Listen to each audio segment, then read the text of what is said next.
The Jon Anik and Kenny Florian podcast. Jon Anik and Kenny Florian. I fucking love them. I can't get enough of them. Let's hear that Boston next. Big jab there from Duffy, and Frank Mir is hurt now. Down goes Duffy, out cold. Frank Mir does it again.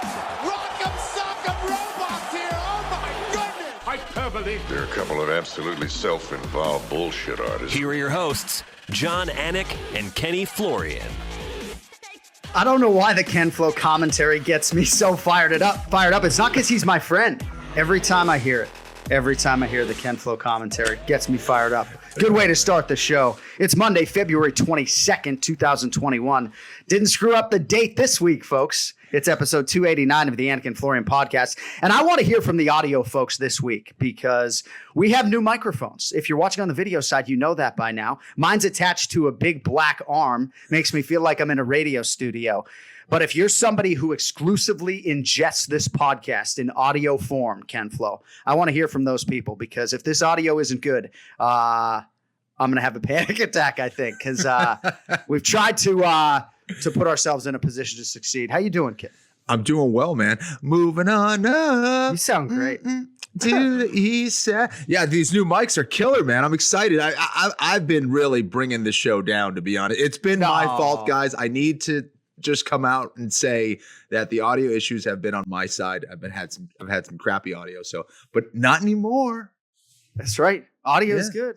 Yeah. Working on everything. Try to bring you this fine podcast in the mixed martial arts space. And what a weekend it was. We're going to recap Blades Lewis. And of course, we will have predictions for you for UFC Fight Night, Rozenstruik versus Gane, which beckons Saturday night from the UFC Apex in Las Vegas. But let us get to the recap here in headlines. Oh, if you're betting big favorites in mixed martial arts, you are not doing all that well. Now, this happened to be the biggest upset in a UFC main event since UFC 199 when Michael Bisping upset Luke Rockhold in 2016. That courtesy of ESPN Stats and Information. But Derrick Lewis, a plus 350 underdog, north of plus 400 to win by knockout would have been the way to bet the fight probably if you were on the Lewis side. But how about the Black Beast, Ken Flo, over Curtis Blades, round 2 KO?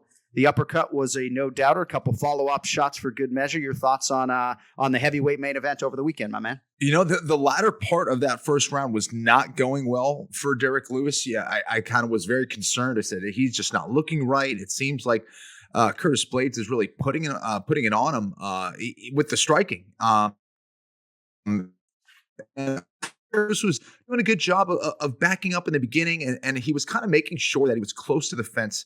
I think because if he did get taken down, it would be a little bit easier for him to scramble and not have Blades on his back. A lot of fighters like to do that. But, you know, I think the patience ended up paying off in that second round. And this is a guy, man, it doesn't matter what he hits you with. It doesn't matter when he hits you. And it doesn't matter really where he hits you. He's going to hurt you. And I mean, is there a guy who's more prolific as a knockout artist than Derrick Lewis? Sure. He hit him with that uppercut and froze him right on the button. Like it was, you rarely see that. Usually you see, the scrambling of the brain, the guy drops and, he's kind of out of it. Or you see a guy drop, then he goes out.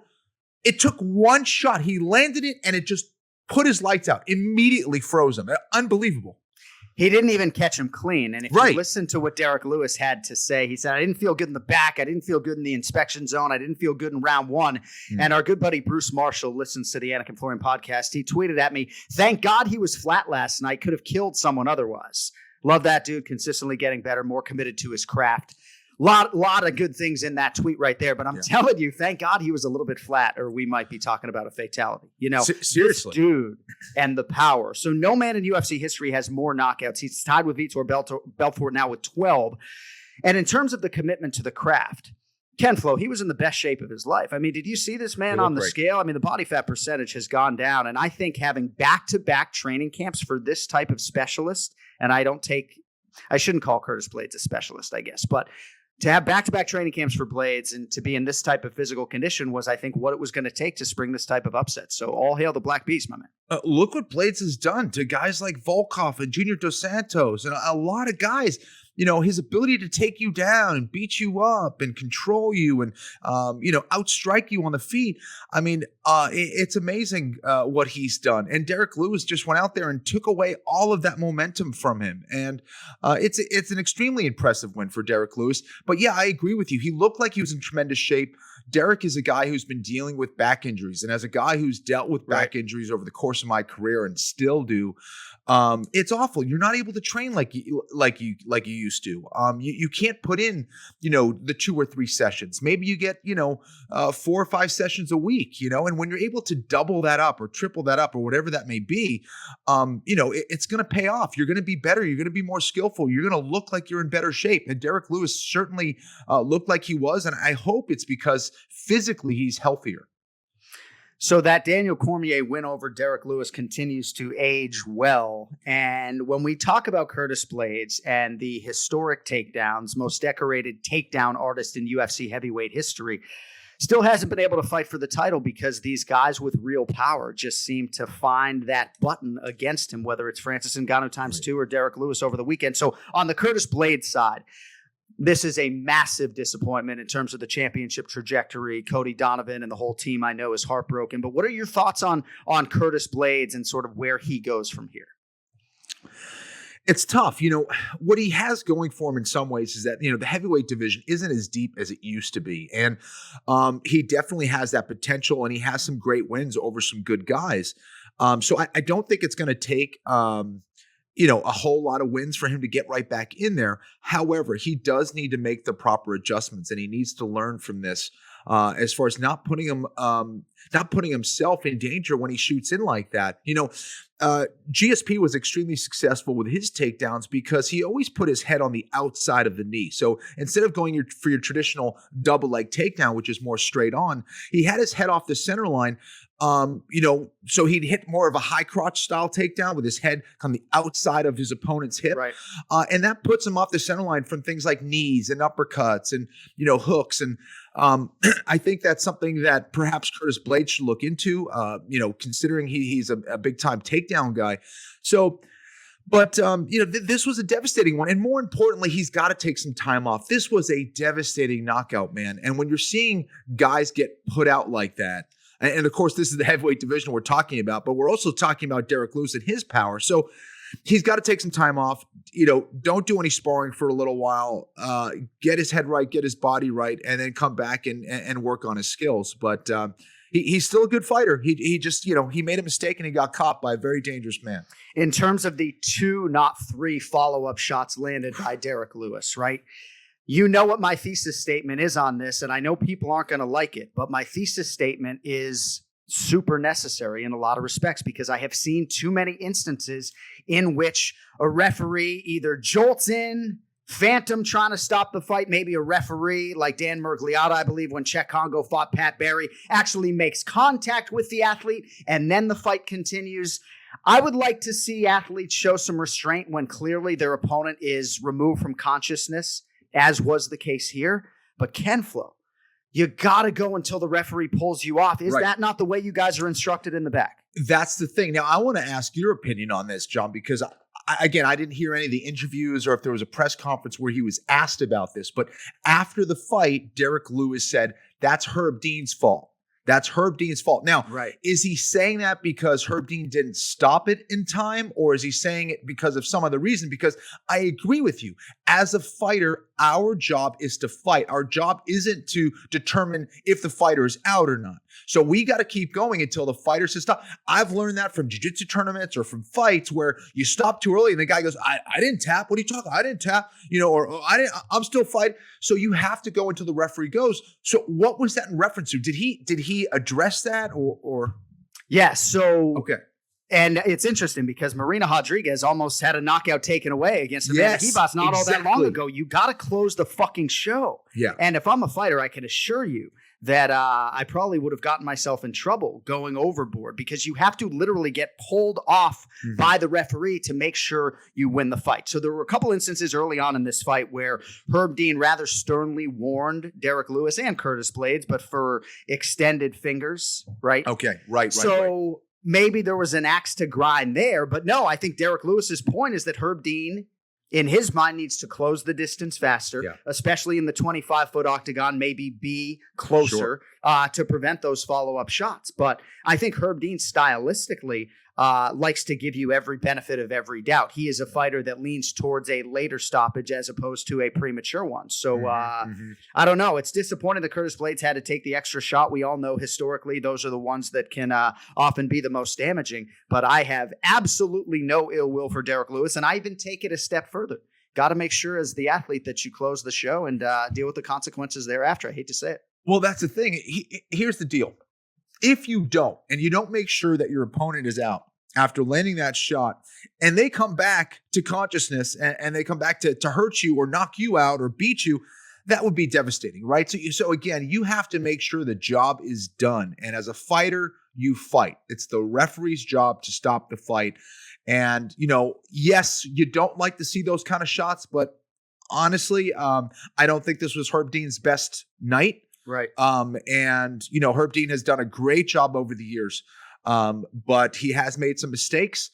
And when you're making mistakes as a referee, unfortunately, it's at the cost of the fighters and the fighters' safety. And I don't think he did a great job with the Anik fight. I don't think he did a great job here. Right.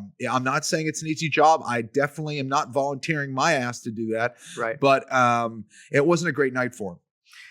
So Derrick Lewis, Francis Ngannou, Anthony Rumble Johnson, a lot of other names I'm sure you could inject into the mix. When you talk about the biggest power strikers or power punchers, I guess, we're talking about hands in a lot of respects here in UFC history. What do you think would happen if Derrick Lewis and Francis Ngannou fought again? If you didn't see the first fight, you didn't miss a whole lot. It still holds up as this great outlier where there was inaction and hesitancy on both sides. What do you think would happen again? I think it would be a one-round fight. Somebody's twitching on the canvas. I remember watching that fight live and just scratching my head going, what is this? I think I had tweeted right before the fight, like, get ready for fireworks. There's no way this one goes the distance, And of course, it was one of the worst heavyweight fights of all time. But I don't think that happens this time around. I really don't. And I think, listen, both of those guys are capable of ending the fight in an instant with any part of their body. And I would love to see it. I think it's a fight that we will see. Hopefully. I think also for both those guys, they want to erase that. I think they had so much respect for each other's power that both weren't really willing to get in there. But I think things would change if they did it a second time. I'd love to hear the conversation if Dana White calls Derrick Lewis and it's like, all right, man, I'm going to put you guys together again. This time going to be for the belt potentially. What's going to happen? Get some sort of guarantee from those guys that they're going to get after it. But I bring it up in the context of the UFC's heavyweight division. Belt will be on the line March 27th. Stipe in defense against the number one contender, the aforementioned Francis Ngannou. Curtis Blaydes 2, Jairzinho Rozenstruik 3, and Derrick Lewis 4. So Derrick Lewis is going to move into that number 2 slot in all likelihood. We have a main event this weekend between 3rd-ranked Rozenstruik and 7th-ranked Ciryl Gane. So for the Black Beast, it's right there. And obviously the circumstances surrounding his first championship opportunity against Daniel Cormier were less than ideal. So no overstating this win in terms of what it means. Derrick Lewis's next fight could very well be for the UFC heavyweight title. It's wild. It's great to see because, we saw him when he had his first fight in the UFC to see how far he's come and how he looks now. It's great to see a guy like Derrick Lewis get close to that opportunity. And his next fight might just be for the belt, and it might be against Ngannou. So I love it. The guy really has positioned himself extremely well. So I remember when he made his UFC debut against Jack May in 2014 on Fox. And then I believe you and I called his second UFC fight against Guto and Asench. Right. And I remember saying something like this throwback, break your face open type of power. I mean, it's scary stuff when Derrick Lewis is in there. It really is, to Bruce Marshall's point earlier. So we'll see where Curtis Blaydes goes from here, but a huge weekend for Derrick Lewis. Nice to see him get the bonus and his record-tying 12th UFC knockout. All right, a lot to unpack in the co-main event. Yana Kunitskaya and Ketlin Vieira, unanimous decision for Yana Kunitskaya. There were a lot of people who thought Ketlin Vieira won this fight. God, did I love those elbows late from Yana Kunitskaya. I love her maximization of the final 25 or so seconds of this contest. And in a close fight that was 1-1 going into the third, for me, that type of damage was enough to give Kunitskaya the round and thereby the fight. I know that's a dissenting opinion, but overall, your thoughts on the co-main event and a big win for the Russian Yana Kunitskaya. I certainly wasn't watching to score, but I will say this. It was close, and I think that what a lot of people are looking for, judges, of course, especially, is a certain attitude from the fighter, right? If I'm going out there to score points, and my opponent is out there to kind of kill me, and every time they have an opportunity to do so, that's going to look way better than the guy who's out there trying to outpoint the other one. And I think for Ketlen Vieira, she was trying more to kind of score points and kind of get certain position and do things here. But Kunitskaya, Nailed it. Nailed it. Yana was really trying to hurt her opponent, and you saw it in the form of cuts and blood and bruising, and she was going for it, and I think that looked more impressive to the judges, and especially if you kind of have that attitude throughout the fight, like fighting to the last dang second of that round, of every round, that counts for something, and I think that's why she got the decision. A lot of weird circumstances surrounding this event overall. You had Drakkar Klose and Luis Pena unable to fight because of one of Klose's cornermen testing positive for COVID-19 just a few hours before the event. You had Chaz Skelly in the octagon ready to go. Jamal Emmers unable to make the walk because of back spasms. You had 4 athletes missing weight. Ketlen Vieira missed weight. Rafael Alves missed weight for lightweight and was competing at featherweight, Kenny. It was the worst weight miss in UFC history, and you know who I'm thinking about when this is happening. I'm thinking about Ken Flo weighing in against Diego Nunes at 46, and Ken Flo actually making 45 for Jose Aldo without holding onto a towel or nothing. I mean, this dude missed lightweight competing at 145 pounds. That's what I'm saying. Like, did he not get the memo? Did he think he was competing in a different weight class? That's just like, you didn't try, right? Like, come on, bro. You didn't try. Like, what's going on? That's just a terrible look. And if I was sitting octagon side and Chaz Skelly was there, I don't know what I would have done, man. You got to feel awful for that guy. Hopefully he got his win bonus. I almost would have offered to go in there and fight the guy. He can just submit me in 10 seconds. Seriously. Well, there's nothing worse, man. I mean, you're out there, you're literally out there ready to fight. Your mind has been made up. You see the announcer in there, the referee's in there, everything's ready to go. And you're waiting around going, wait, I'm not fighting? Are you kidding me right now? That's awful. But I will say this, as a guy, again, who has a bad back, it's unlike anything else. If you have a sore ankle, if you have a bad knee, if you're even your neck or your shoulder, or something's messed up, you can kind of get, you can get through it. But when your back goes out, you move. Like it feels like someone stuck a kitchen knife in your back, and there's just no getting up off the floor. And I think that's what happened. So I think if he was physically able to move and walk himself to the octagon, I would assume he probably would have done it. But when you have a back injury like that and it's spazzing him up, there's nothing you can do, man. Completely debilitating. Yeah. Oh, but man, for Chaz Skelly, and then he grabs a microphone at the post-fight press conference and was singing, I think, Tenacious D or something. Not the most appropriate song per se, but he's a really good dude. He came to my charity event a couple of years ago. And Ken Flo, you were in a swing bout back in the day, correct? Yes. Can you explain that to our listeners a little bit? Right. So I was, it was when Anderson Silva fought Nathan Marquardt, I believe. So I think, the UFC had 5 fights for the main card. And because of how the pay-per-views were organized back then, you only had a certain amount of time, to fight. There was a certain amount of time. And then once that time went off, the pay-per-view was shut down. Like there was no more television after that. Right. So I was what was called a swing bout. And it means that I would go anywhere from I would be either the second fight of the night, the third fight of the night, the fourth fight of the night, or the sixth fight of the night. But what had to happen was the championship fight had to happen. And, if it was, if you were short on time or close on time, you had to make sure that you were able to get those 5 rounds in. So Anderson Silva, of course, being the champion, needed to have that amount of time to make sure that he'd be able to fight and everyone would be able to see it. So they had me ready to go for the second fight. I go, Kenny, you're on deck. Get ready to go. All right, now we're going to move to the third fight. So I'm like, okay. So then I kind of wait around a little bit. You're going to the fourth fight. Okay. You're going after the main event. So I had literally been warming up, probably an hour before I was supposed to go on for the second fight. So I was warming up for like 3 hours anyways, and went on after Anderson Silva had knocked out Nathan Marquardt. No, they literally had me strip off my I had like a Bruce Lee warm-up suit on that I was ready to debut for the pay-per-view. I had to take that off. There was no music.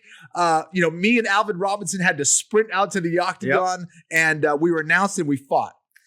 So at least you got to fight, and you knew no matter what, even if nobody could see it back home, that you were actually going to get the chance to compete. And that was a W finish, if I'm not mistaken, over Alvin Robinson. So all's well that ends well, but hopefully they can turn Chaz Skelly around quickly. It's sort of a tough climate, though, to do that. It sounds like, we'll just find Skelly somebody.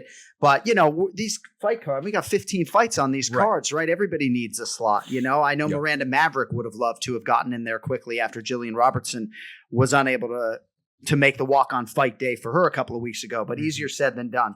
So Yana Kunitskaya, obviously a big win over Ketlin Vieira. Derek Minner on the main card. These Dawkins boys can fight. Did you see Chris Dawkins against Alexei Oleinik? You must have if you didn't love the way Herb Dean handled the end of it. What'd you make of Chris Dawkins there moving to 3-0 against the ageless Alexei Oleinik? I told people to watch out for Dawkins, man. First of all, he looked like he has lost weight.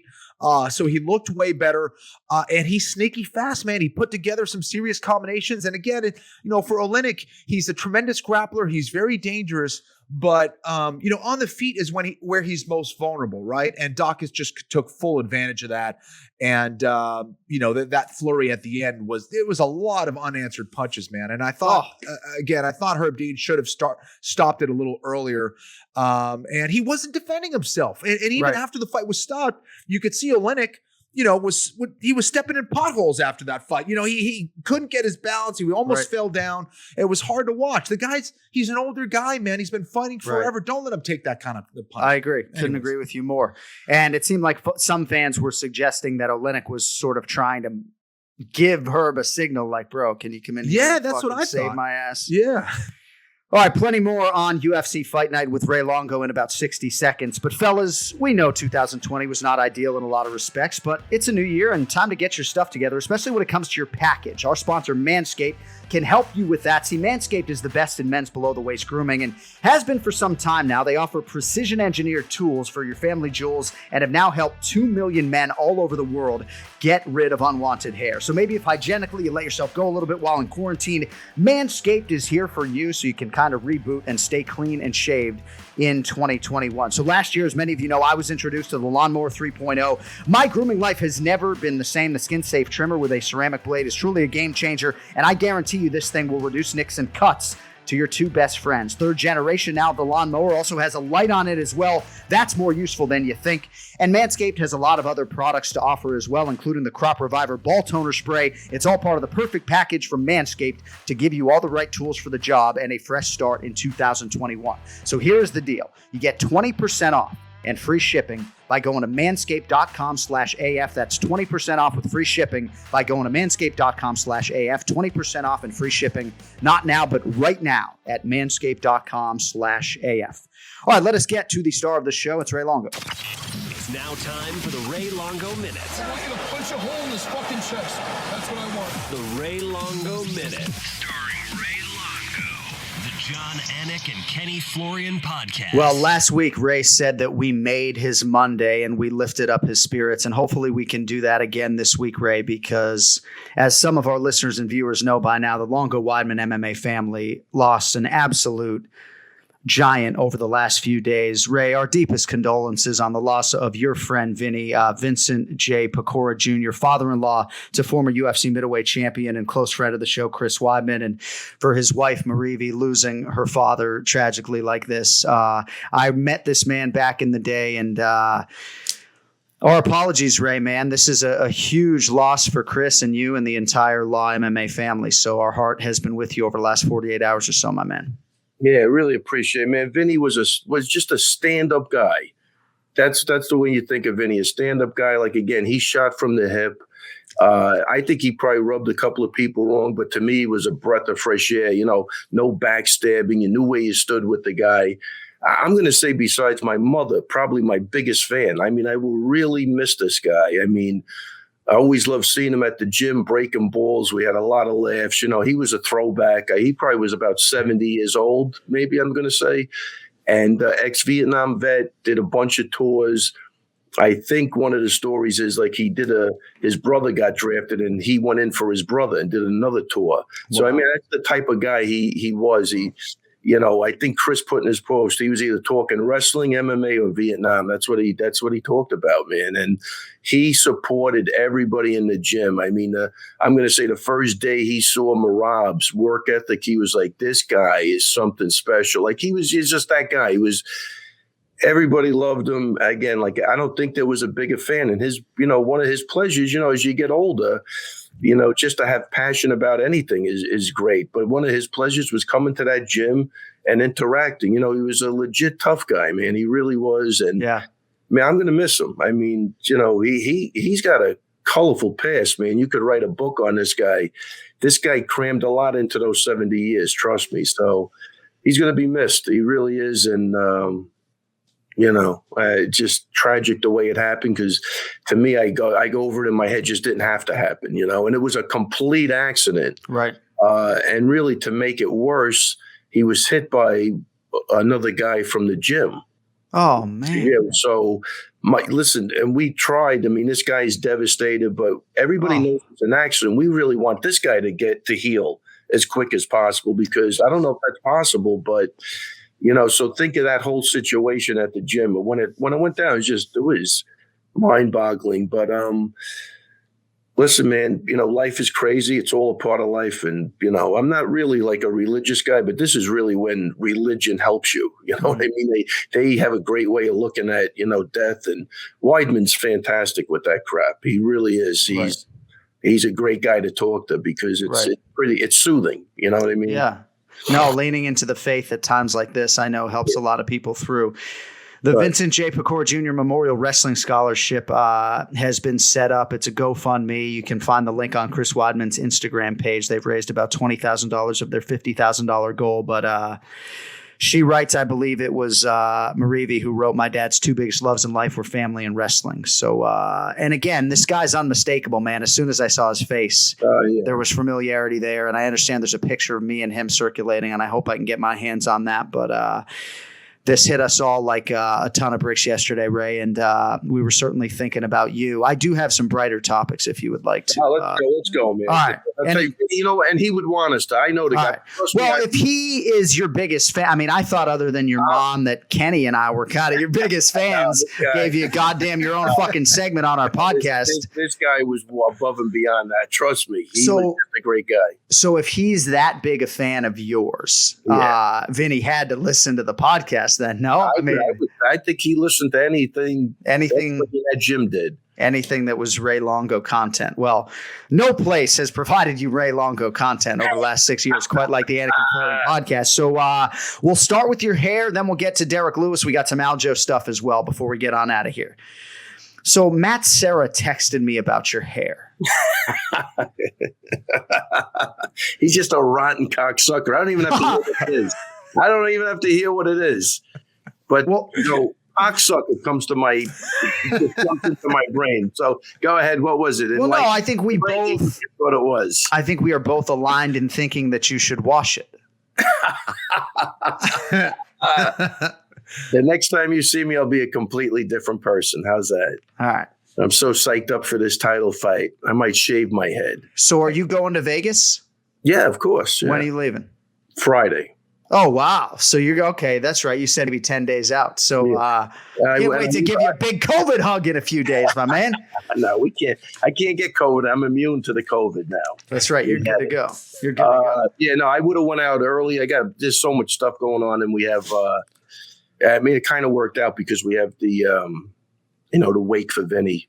Wednesday, Thursday, Friday's the burial. So whatever. So it'll work. So I'm not going back negative. I'm telling you, he definitely wouldn't want that at all. He would want this thing to go on. There's absolutely no question in my mind. He's like, again, stand-up guy. He is that don't waste no time. Let's just move on. So, but yeah. So what was that was it. He just wanted me to wash my hair. Yeah, I mean, I think we were just both acknowledging that you can almost see the lack of Perk Plus on the Anik and Florian podcast, But that's neither here nor there. I guess we'll talk about the Black Beast Derrick Lewis. He has a haircut right up my alley, right? Shaving that head. And how about Derrick Lewis, most prolific knockout artist in UFC history? I got to tell you, man, I thought Blades, I thought it was going to be a ground and pound. He was going to take him down. Dude, I'm blown away. Like, he's got one shot at getting you. Like, I mean, if I would, Kenny, back in the day when the wrestlers were coming on strong and you always had that one guy just hit him with an uppercut. Right, exactly. Never worked. I'll hit him with the dim mock. You had to sit there and go, oh my God, these guys are lost. This motherfucker hits this guy with an uppercut and he said that's all he was waiting for. He was willing to even lose the stand-up to keep his hands in position to land that uppercut when the guy came in. And Blades was doing great standing up, which is crazy. It's like, Ray, I think it was half uppercut, half dim mock, because he put him to sleep as soon as he touched him. It didn't even look like he hit him that hard. Yeah. It just shut him down immediately. Yeah. It was crazy. Can we slow that down? This wasn't a fix, was it? I mean, this guy, how the hell did he do that? I mean, that guy, he's stiffing that guy up. It's his chi. Derrick Lewis has impressive chi. I mean, I'll just nail him. I'll kick him in the ball when he comes. It makes me think. It makes me think as a non-fighter, granted, about the 2 times that I was separated from consciousness and concussed in my life. Because, but I'm curious with this type of shot right under the chin, like what part of his brain is hit it? You know what I mean? Like, how did this shut the lights out? Yeah, I don't think he hit him in the head. I think it was the fear of seeing the uppercut coming. The guy just shut down. I don't know what. No, Kenny, I don't even know. Did that hit him in the head? It might have hit him in the chest. I'm telling you, it didn't even look like he hit him clean. He didn't hit him clean. I mean, it was just kind of like it. No, I'm thinking he stopped his heart for a split second. Unbelievable. No, crazy. Yeah. So this would be on my wish list. I think the UFC should do.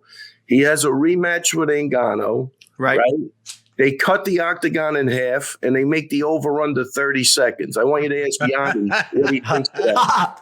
Cut the octagon in half, against Gane, That's a good idea. 30 seconds, yeah. Maybe even cut it in quarters. Don't let them move. They just got to go in there, Unbelievable. I mean, we actually discussed that earlier in the podcast. I believe if those two got the chance to fight again, that it's a 1-round fight, and one of those guys will knock out. I mean, at this point, it's whoever hits the other guy first is, I have that saying, firstest with the mostest is the bestest. That's that fight. Whoever gets first is going to be a winner. I think that's why it was so tentative the last time. I think they both know it. And it's crazy. It's like, Derrick Lewis, you could see his power. It's not. I don't know what I'm trying to say, but Ngannou, his stuff comes like with speed. Like it's like he's generating, I believe, even more force, which is scary. Yeah. Derrick Lewis is just bombing people to sleep. It's like again, that shot. I think it was he definitely got hit. I'm joking with this, but it's almost like it was the anticipation. Like I put my head down, I see this guy load up his uppercut, Penny, and I just go, I'm out. It just put me to sleep, because it didn't look that good. And I'm like, wow, I was standing there going, this guy's got some power, and there's a guy that looks like he's having a ball in there too, which is really good, Kenny and I called a lot of his early fights in the UFC, and I'm so glad that Kenny sort of brought up his back injury. This is a guy who, if memory serves, had a fight with Fabricio Verdum go away on fight day, Kenny, because of a back issue. And I do think that I was sort of talking about his strength and conditioning and physically how good he looked, Ray, but Kenny was sort of alluding to the fact that if his back is right and he's sustaining training camps and putting 8 and 10 weeks together, 2 camps essentially for Curtis Blades, you can't help but be in really good shape. And he certainly looked it. 100%. Let me tell you something. First off, we have this discussion all the time. The back injury, when it's like a nerve thing, lower back, is the worst injury I think you could have. It just shuts you down. You can't move. So, man, it's a good observation. You get your back straight. First off, you'll feel mentally better. You get an increase in cardio just by the stress of feeling great. If you're able to work out, what an added benefit, man. Because I'm sure he's walked around in so much pain on a lot of times that when you feel that you could do things and you don't have that pain, it's a home run. It's a new lease on life, and that could very well be it. Because that the back, it just locks you up, man. It's horrible. So in terms of Stipe and Francis Ngannou, I know you're backing your guy Stipe to win that fight. Is that correct? Yeah. I mean, can you imagine if Stipe defends against Ngannou and potentially Derrick Lewis right now and just rides off into the sunset? Unbelievable. Yeah, Stipe, come on, man. How could you not acknowledge the body of work this guy has? And he looked great. He looked great in his last fight. I think he knows what to do to win, and it's not going to be easy because I think the other guy probably fixed those kinks in his game. But, man, it's going to be exciting. Going to be interesting to see where Curtis Blades goes from here. He never fought Stipe. I don't know if he's going to get that opportunity. Likely would have to string together a couple more wins at this point in time, but it's going to be a tough one for him to swallow. Anything else jump off the card over the weekend before we spin this thing forward, Ray? Any other performances that you wanted to highlight? I thought the girl fight. Don't call it a girl fight. I mean, you got 2 Donnas, man. People hate when we call it a girl fight. No, the women? You talking about the women in the co-main event, Ray? Oh, okay. Beautiful women. Yana Kunitskaya and Ketlin Vieira. Yeah, I thought the scoring was interesting in that fight. I think it was maybe a step in the right direction, right? Because they definitely scored it on damage for sure. Right. But if you really, I'm saying 8 years ago, the old scoring, whenever the hell they changed it, the other girl probably just wins that fight for the wrong reason. So I thought, I didn't know which way it was going, but when I heard the scores, I go, all right, I get that. Was good because she definitely put an exclamation point on it. The damage was definitely clearly lopsided. The control was, going the other way, but I like the way they scored that. And last thing on this card, and Ken Flo, I'm curious to get your thoughts on Tom Aspinall as well by submission over Andrei Arlovski. And I think a lot of people are thinking that maybe England's got a heavyweight that really can break through and be a significant problem. Kenny, we'll start with you. What'd you think about Tom Aspinall disposing of the future Hall of Famer Andrei Arlovski? He's big, he's athletic, he's fast, and he did what a lot of other heavyweights could not do to Arlovski right now. Arlovski, yes, he's been around a long time, but this guy has shown that he still loves the game and has continued to improve and adapt during the fight. But Aspinall was just way too much. He was moving better than Arlovski. He was landing shots, and he's got the killer instinct, man. As soon as he had him down, he went around right to the back, didn't waste any time, took him out with the rear naked choke, and that was it. And Arlovski almost as he got up, he's like, I don't even know what happened out there. Like it seemed like he was just overwhelmed, and it was a great performance by the British heavyweight. Yeah, definitely. He definitely overwhelmed him against the cage that time, and great fight IQ, man. He got hit a couple of times. He said he felt the power. He went to something else that nobody expected, I think, which is always beautiful. And he latched onto that choke, which is crazy. And John, you alluded to something. Arlovski is a mystery to me because he still looks like he wants to be in there. Obviously, this guy said it himself. Aspinall said he felt the power and he changed gears. So. Man, I tell you that I thought this guy was done 5 or 6 years ago. So the fact that he's still in there and he's competitive, it's something different with him. I don't know what it is because I'm always on the side. I don't like seeing the older guy take it beating. He seems to deal with it better. I don't know why, but there were people that buried him in 2011. It's fucking 10 years later. So, but you're right. He does seem to be aging gracefully, and he still is able to train 3 times a day and super hard. So I guess you didn't like seeing Alexei Oleinik take that type of beating from Chris Dawkins, huh? I think I called that to somebody else because Dawkins is tough, man. Yeah. Those guys are really tough. But Oleinik's got one way of beating you. How old is 1976 for Alexei Oleinik. So coming up on 45. My age. Yeah, that's crazy. That's crazy. Ken looks like 36. But again, a guy that if he grabs, what's the choke he does, Kenny? I mean, Ezekiel. Ezekiel choke. You're going to sleep, I mean, so I don't know. I'd rather do a lot of fraternity hazing again than get put in Oleinik's Ezekiel choke. That does not look pleasant at all. Eamon, go ahead, Ray. No, go ahead. Go. I was going to say Eamon Zahabi was the only bonus winner we did not discuss. Got to feel good for Eamon Zahabi after the long layoff, right? Getting that huge knockout and the accompanying $50K. Ken Flo, you got to feel good for your guy Faraz and Eamon. Did you ever train with Eamon? I trained a lot with Eamon, actually. I brought him out to Boston to help me train. That's right. He's a guy that has helped me a lot. Great kid. It was great to see him when he got into the UFC for the first time. Has had his ups and downs, but to see him get a win and to do it impressively was great to see. Just one of the nicest dudes in the sport for sure. So real happy for Eamon and for us. I ditto that. I mean, he, the times I've met him, he's just a sweet kid. Faraz is a cool dude. There's a lot of guys in my gym that like him. I was in the locker room, I think in Connecticut, but I was with a guy that was a big fan of his. Me and Faraz just busted the guy's balls. It's fun, but that kid's a sweetheart. Yeah. He is.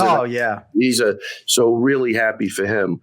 The other thing that jumps off my head now that I'm thinking about it, what about the guy that missed weight by 11 pounds?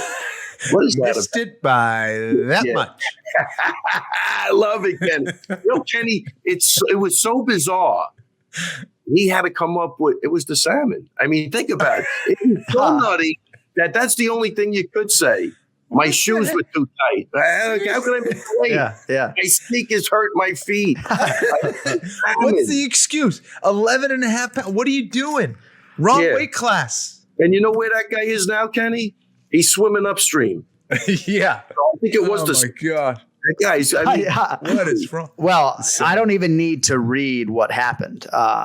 Again, because a lot of things happen to Ken Flo and Paul Felder when they're trying to make that number, and they make it. So not a good look for Rafael Alves, or I don't know how to pronounce his name right now. I did not call the card. Go ahead, Ken. Ray, I was going to ask you, when do you take off for Vegas, and who's going to be in the corner with you on fight night for Aljo? I'm taking off Friday. I'm still not sure who's in the corner, believe it or not. So I think because of the COVID, restrictions, he's – it's not like the old days where you could have guys around. You have to have guys that you train with because that's who you're going to warm up with in the back. So I'm not really sure. He flip-flopped a couple of times. So I'll let you know next time I talk to you for sure. You get the extra body, obviously, because it's a title fight. Yes. Last thing before we let you go. How about our guy Bilal Muhammad stepping in to the main event against Leon Edwards on March 13th? We had Bilal on this show last week, Ray. You probably didn't see it, but we sort of started talking about him fighting Li Jingliang, and then I got thinking aloud that, you know what? Leon's going to need a ranked opponent, and there aren't that many guys out there, and now Bilal's getting his first UFC main event. Holy crow, Joe Silva, great job. Well, forget about my part in all of it, but this is what careers are made of, right? I mean, this is... He's stepping up. He's doing the right thing. And look, the guy's got confidence. He's a grinder. He's always in your face. I don't think that guy's an easy fight for anybody. So hats off to him, man. I think, who knows? I think it's a great opportunity. And, cream always rises to the top. You can't stop it no matter what. So we'll see what happens. But if he's going to be there, he's going to be there. And this will be a great fight to prove it. Kenny, real quick, 4 straight wins for Bilal, 8 of 9. And if you look at the top 5, you can argue matchup-wise, this might be a better stylistic draw for him than some other guys in that top 5. I did watch a little Leon Edwards film after the fight was announced. I see a speed discrepancy. You know, I think he's going to have to figure out a way to deal with Leon's speed. But I think a winnable fight nonetheless. You know, Bilal's plus 200. It's not like he's plus 600. I mean, Vegas certainly giving him a shot. Absolutely. And listen, you know, the kind of pressure that Bilal puts on his opponents and his ability to mix things up. He's not a one-dimensional fighter. He can do a lot of different things. He knows how to adapt, has a lot of experience, has a lot of momentum now. I think he could pose a lot of problems. You know, no one likes high-pressure fights like that, no matter how good you are. You want to have some space. You want to have, you know, ability to breathe and think and plan. And Bilal just stays right in your face and makes it a nasty, horrible fight. And I think that's kind of what you got to do against a very technical fighter like Leon Edwards. Yeah, no question about it. He has a smothering style, and he seems like he's a student of the game, so he understands it. And he's got the chops to back it up, man. You saw him, you know, suck up those leg kicks, those calf kicks. Yeah, he's not tough. He's tough. I mean, there's no question that the guy's tough. Technically, obviously, I think Edwards has the advantage, but like Kenny says, when you're getting smothered, that you know, that advantage could go disappear very quickly. Especially in 25 minutes to do it, you know? Right. Yeah, 25 minutes to do it, and the guy hasn't been active. Right. One guy's been active, one guy hasn't, you know? So, you know, if I'm Bilal, I mean, I would try to drag that fight into the 4th or 5th round and see what, you know, you never know what happens, but he could smother the guy. All right, so next Monday is March 1st, first day of Women's History Month, my calendar tells me. So you're going to be in Las Vegas next week, next Monday for the show. So that would seem to be an 8 a.m. call time next Monday for the Anik Florian podcast. What was it? What? He's busy that day. He's busy. All right, well. No, seriously, well, 8 a.m. Maybe we'll. Oh, my God. Well, hey, I'm going to be out there doing the live event, Rozenstruik and Ciryl Gane this weekend. So, you're going to be out there? Yeah. Oh, so we're doing it together. Yeah, we're going to hang out. Right. We'll hang out. Like a pajama party. We'll do whatever you want to do. You get a haircut and wash your scalp, and I'll see you in a few days. All right? I'm going for the pert right now. There you go. All right, guys. Get on out of here. Hey, best to the family and the whole Weidman clan, of course. Well, I'll tell them. But again, big fan of everybody. Going to be missed. And thank you very much, guys. Really appreciate that. All right. Take it easy, guys. Take care, Ray. Every week here on the Anik and Florian podcast. And we dedicate today's episode to the late, great Vincent J. Pecora Jr. All right, so heavyweight division had a big weekend, of course, and the hits keep on coming this weekend live on ESPN+. It'll be Jairzinho, Rozenstruik, and Ciryl Gane in the main event. To that end, let's get to the main event challenge. It's the main event challenge. Anik. The time is most definitely now. Florian. I finish fights. I'm going to do everything possible to win. The main event challenge. The Jon Anik and Kenny Florian podcast. Main event challenge today is brought to you by OddsShark, your source for the latest odds from leading authorities, expert editorial content, and detailed matchup picks with expert in-depth analysis for each game. Their free statistics, numbers, and trends will help you make the sharp picks on game day. Head over to OddsShark and start playing like a shark today. That is oddshark.com. Don't forget the second S. And Ian Parker with a cough now joins us live. Team Florian wins the week 5-4. Overall lead is 18-16 per our intern Casey Williams, whom I trust now to a great extent. He's absolutely killing it. Ian Parker, it's good to see you, my man. We're going to begin our picks here with a prelim in the lightweight division. Alexander Hernandez minus 190, Thiago Moises plus 165. Who do you like? Interesting matchup here. Thiago Moises coming off a nice win over Bobby Green, which I know Kenny and I both didn't really expect. I still like Alex Hernandez here. I still think he's got a lot to offer overall the game. I'm thinking his wrestling background will help him keep the fight on the feet. He has shown sometimes when he gets a little too aggressive that backfires. I think he's kind of coming into his own. I think he's more focused now. And if he keeps the fight on the feet, the fight should be his. So I'm going to go with Alex Hernandez. Alexander Hernandez minus 190, training at elevation. Now Ken Flo's won 2 of 3, bonused his last time out. And as Ian mentioned, last win for Thiago Moises on Halloween against Bobby Green. Your thoughts on this one at 155 pounds? Moises has improved as a striker. I think I was impressed by the improvements he made in his last fight. I do think he can be a submission threat. And Alexander Hernandez, is kind of an inconsistent fighter at times. I feel like sometimes he doesn't take the smartest of approaches. But while I do see some value for Moises, I do think that Hernandez should get the nod here. I agree with that. I see value in that plus 165 number. But again, when you're talking about hamsters' lives, we're trying to pick winners here. All right, a fight just added to the main card on Saturday. So this is very interesting. Angela Hill minus 300. Ashley Yoder plus 240. So Hill has been looking for a fight, Ian, as you well know. She hasn't fought since last September. She got COVID-19 prior to the scheduled Tisha Torres fight in December. Here she draws Ashley Yoder coming off a big win in November.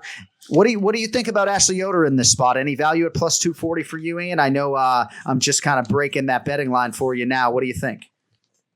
I think there's a tremendous amount of value in Ashley Yoder simply because of how she's able to use that push kick. Yeah, I know, Kenny. I know.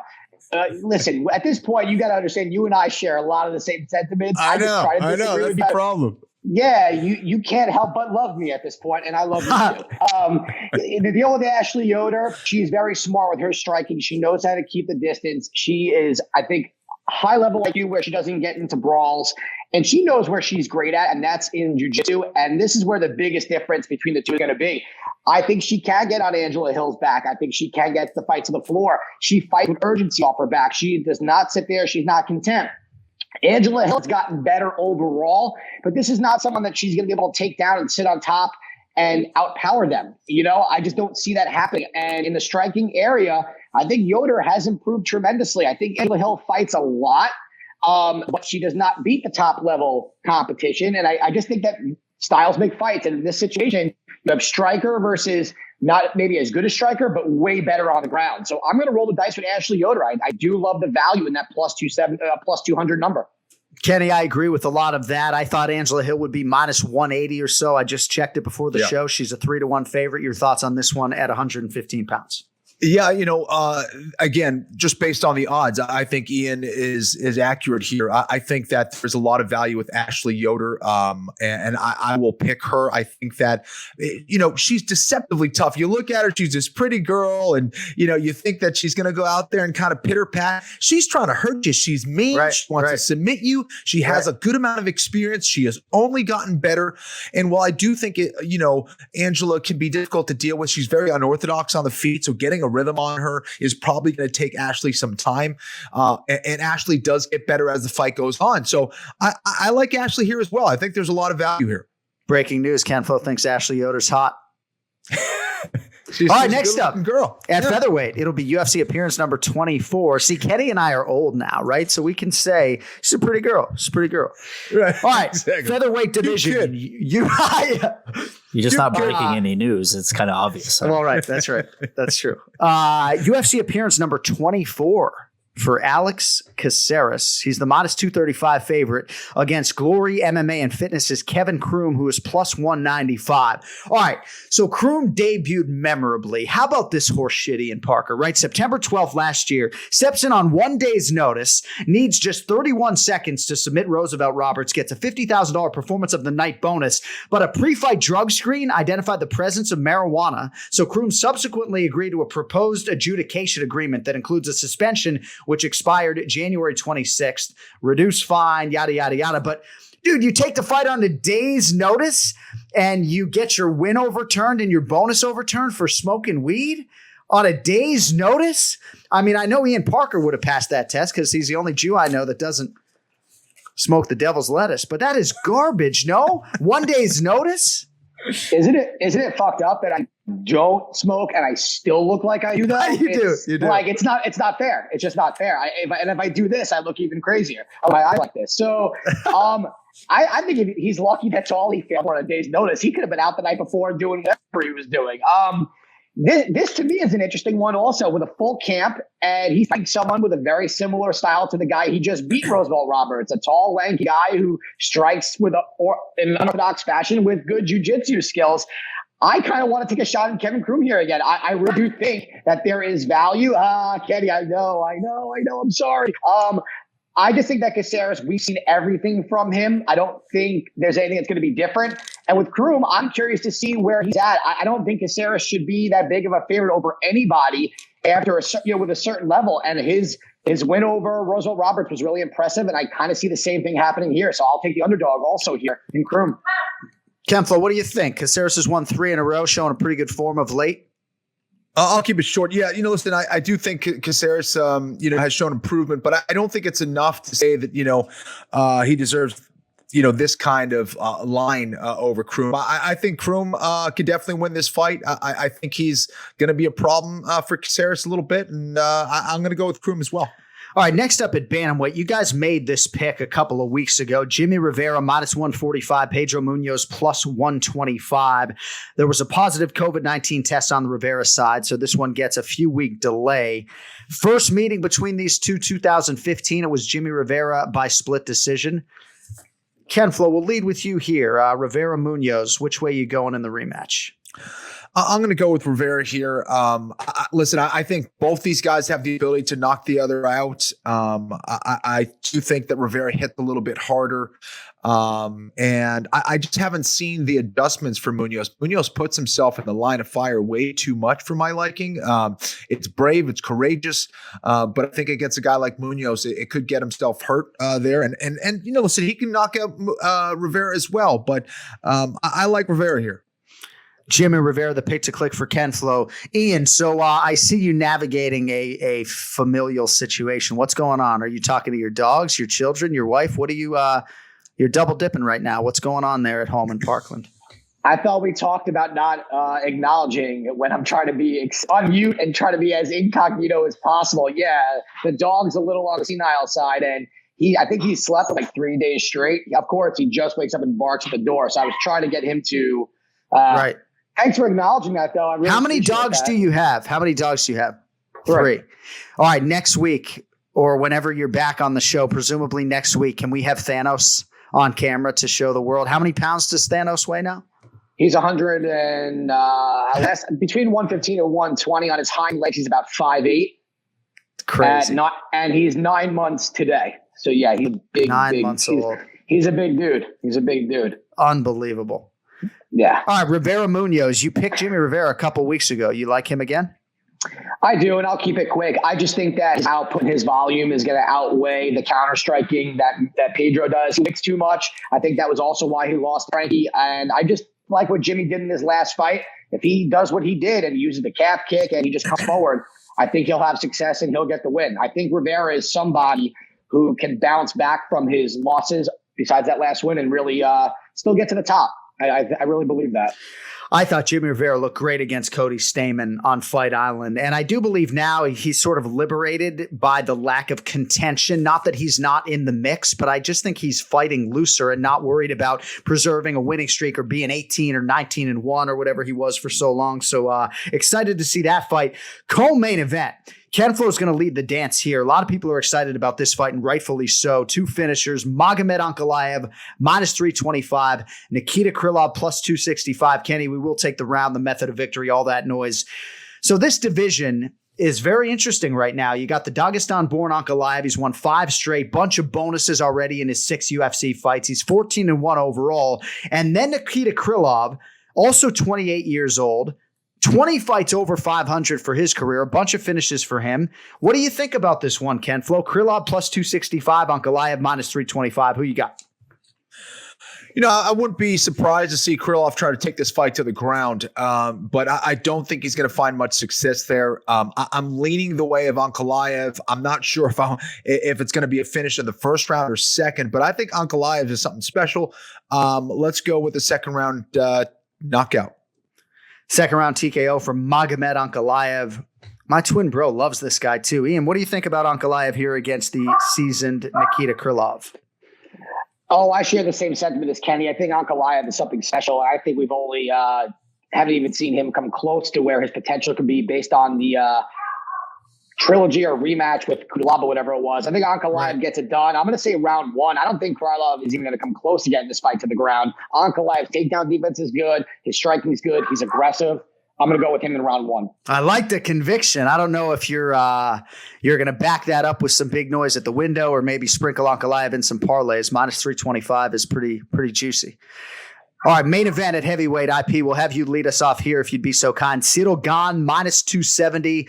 Jairzinho, Rozenstruik, plus 230. So last week, Ian, Derrick Lewis really took advantage of the spotlight. It shines on these guys now on Saturday night. Gane a near 3-1 favorite here. Your thoughts on the price, the main event, and how it's going to transpire, my man? Sorry, you're ready, Ian. That's okay.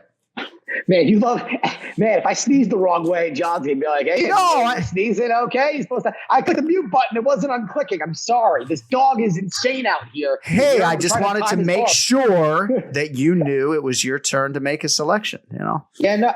I'm good. I was investing in Bitcoin real quick. My bad.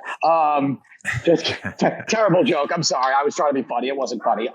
Although, Kenny, I did do it. Thank you. It's good. There you go. Look, with Gane, he could strike. All right, we've seen that. Rozenstruik's the more dangerous striker, I think, but I hate this. I'm sorry. Can you will be lucky if he edits this part out. I probably won't because you said Bitcoin. Yeah. You said Bitcoin was a joke. There's nothing funny about investing in Bitcoin for your future. That's not a joke. Exactly, so I can't edit that part out. Not that was a joke. It was a joke. All right. I like the favorite here. I do think that we've seen him use his ground game intelligently, and I think with this fight, that's exactly what he needs to do. I think Gane is going to win this fight second round submission. So, all right, Ken Flo, Ciryl Gane. This is an outstanding striker, outstanding Thai boxer out of Paris, France. Trains under Fernand Lopez and alongside Nasruddin Mavov, who we just saw compete last weekend against Phil Hawes. 7-0. On the other side, Rozenstruik, 1 pro loss came to Francis Ngannou. So 2 high-level heavyweights here. Vegas thinks that one guy is much better than the other. What do you think? Listen, I think Ciryl Gane is going to be able to keep the distance. That's Rozenstruik's best chance, is to get on the inside, try to land one of those nasty hooks that he has, beat him up with his legs from the outside, then get on the inside. I don't think he's going to be able to do that. I think Gane's going to be able to utilize those long-range weapons, keep him on the outside, can mix things up with his takedowns.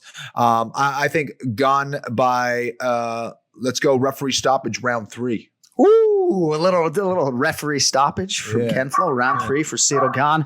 All right, if you want more from Ian Parker, it's at Ian Parker MMA on social media. We'll let you get back to it, my brother. Appreciate the insight and your time as always. Thanks, guys. Sorry about that. That's all right. It's truly amazing to me. This dog sleeps for like 23 hours out of a 24-hour day and only wakes up and I rest on the couch for a second or I come onto this show. There's nothing. That's I'm okay. going to have to give him Benadryl. I'm giving him Benadryl for every show. That's what's going to happen. So, all right, my man. Appreciate you. See you, dude. Love you guys. You got it. So I was doing Misha Tate's radio show last weekend on Sirius XM, or last week. I go on with her after all of the pay-per-views, and we were both doing the show from our respective garages. So Misha was in the garage because it's the only place to get peace and quiet. She has 2 young kids, and I was sort of saying on the interview, like, it's nice to break away from the chaos and just do this 15-minute interview. They're like, how you doing? I'm like, I'm doing fucking great. I'm getting a 15-minute break from childcare to do your radio show. I'm doing great. Right. But then I was like, I'm in my garage. And it is hard in Florida, in Nevada, in places where you don't have a basement. Like my kids are at school right now. I'm good. I don't have any dogs. But, we need 20 minutes for me and Parker. And it's not that I'm shitting on the guy on the way out, but it's like total fucking chaos at his house every time we try to do the show.